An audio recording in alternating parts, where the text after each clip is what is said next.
Hello folks, Training Dummy here, and we're going to talk about target farming. And I'll help you get your world splitter so you can finally down Uber Aberroth. I will show you how I got my 3 LP world splitter as an example, but of course I will talk about all the item types. But first I want to give you a few tips if you're a new player. I see a lot of new players make these two mistakes. First of all, if you're a Circle of Fortune player, prophecies do not increase your boss drops. Use them for world drops or exalted items. I've seen too many people stack up on prophecies and be surprised when they're not getting whatever item they're hunting for from a boss. I can show you an example of this anchor from Follow the Empire timeline. I picked up a few prophecies here. I'm over 1000 corruption, so let me jump in there quickly and kill the boss. You see a lot of relics drop. Let me add a rule to loot filter to color all anchors red, and you see it's a single anchor.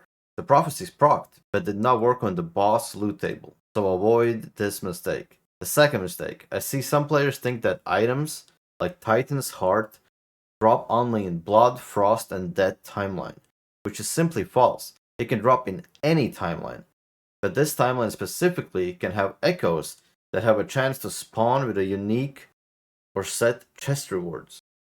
So let's get into it. Let's start off with one of the most wanted items, World Splitter. First we have to categorize where can we get it. Well, it drops from Normal and Uber Aberroth, or from Harbinger of Hatred. Since Aberroth takes more time in general, we want to focus on the Harbinger of Hatred. Harbinger of Hatred is located in Black Sun timeline, so off we go there. There are two ways to effectively farm this boss. First is just by farming stability, by completing echoes, or by using Glyph of Envy, which I explained in my Glyph and Runes guide video. Once your stability bar reaches 800, you can face the boss and make sure you checkmark the Harbinger, because he's the one that drops the World Splitter. Go in there, smack the boss, then the Harbinger, easy. Now the fastest way is to find a cemetery. Go and complete it, insert Collapsing Horizons Echo, which is part of the new mechanic introduced in Season 2, and what this echo does, it summons only the Harbinger of the respective timeline. And on top of that, this Harbinger also drops the boss loot, so you can go ahead and spam how many echoes you want to. Remember that you can buy woven echoes at the Haven of Silk vendor, and replenish your stock if you're running low. Now all that is left to do is go and blast some bosses. I recommend doing this at around 300 to 500 corruption range. Of course, the higher you can go, the better. I will showcase this at 1000, but 500 is enough for fast and efficient farm. Remember to pick up all world splitters, even including 0 LP ones. This is a very important step. Now once you're done with the farm, your stash should be full with some axes. If you're lucky, you got a 2 LP one. If not, probably everything is 0 or 1 like my stash. Next step is to take all these 0 LP axes to Nemesis eggs and try to roll some LP on them. I like to spec into these Weaver tree nodes so I can find Nemesis encounters easily. If you have the Tower Woven Echoes in your inventory, you can place multiple of these and spam run them. They are a bit expensive at the vendor, but they're still worth it. This is simply a map that has multiple Nemesis encounters, making this process way faster. If you get lucky like me, you can even get a 3 LP world splitter from this method.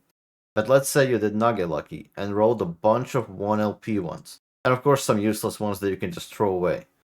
Next step is to go to a Turtle Echo and reroll all of your 1 LP axes. Or any other items you want to.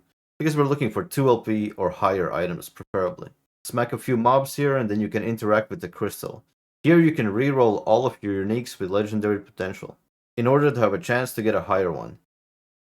Now granted, the chance is quite low, but it's worth trying anyway, because the alternative is, well, to throw away 1 LP items, right? Remember, these steps apply to all uniques, not only world splitters. This way you should get plenty of 2 LP or even sometimes 3 LP items if you get lucky. Rinse and repeat with whatever items you desire. Shade of Orbis is also considered a boss, of course. Shades have their own exclusive loot table, with 5 unique items as listed here.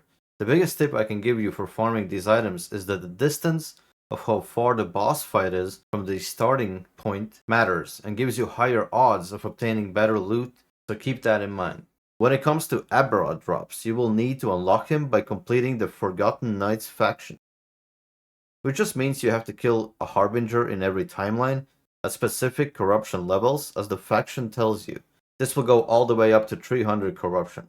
Once you have unlocked him, you can kill him repeatedly by using one Harbinger Eye, which you will get from killing Harbingers. Just be aware that Aberroth can be a bit tough and will require better gear. And if you're feeling like a god gamer and you want to challenge Uber Aberroth, you need to get up to 500 corruption and place this Woven Echo to face off against the strongest boss in the game. Uber Aberroth has exclusive items that are locked behind him. Just be aware this boss is extremely harder than anything else in the game. But good luck. Now that we're done with boss drops, let's talk about world drops. Let's use Titan's Heart for example. This chest can drop in any timeline, like I mentioned in the beginning of the video. But you have an extra chance to get a unique chest Echo rewards in Blood, Frost, and Death timeline. First of all, if you already have one, place it in the Weaver's tree for extra drops. It's always harder to get the first copy, afterwards it gets easier. The best way to farm all these items is by using prophecies if you're a Circle of Fortune player. This is by far the most effective way to do this. You can simply pick up a ton of prophecies for the specific item you want and go blast. You don't even have to do this at a super high corruption. Around 500 will do. Now if you're a trade player from the Merchants Guild, I would recommend going all the way up to 1000 and even more corruption, because you don't have the access to prophecies, or of course you can use the auction house to get your desired items, because that is the upside of using your faction. And the last but not least, exalted items. Again, prophecies are your best friend, but if you're chasing something really specific, like a specific base of an item, like this powerful Sentinel helmet, well, the best way to fish for this is by putting this helmet in the Weaver tree imprints, so you have a higher chance to get it. Just remember, high forging potential is super important.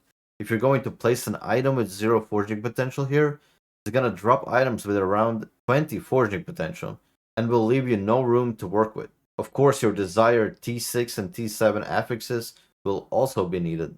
If you have no good exalted items to place here, you can always look out for Nemesis encounters, or go to the Nemesis Tower Echo. This is a good way to get really rare exalted items once you empower them. Now once you have your imprints set up, personally I had the most luck farming the Throw Echo, which just simply spawns a ton of chests, and you spec into this Weaver tree so the chests drop more exalted items. And this is how I procced all of my good exalted items. I'm sure there's multiple ways to farm this, but this was by far the most effective way that I found online for myself. These are pretty much basics of target farming items. Let me know what you think of the video in comments. Any feedback is appreciated. Training Dummy out.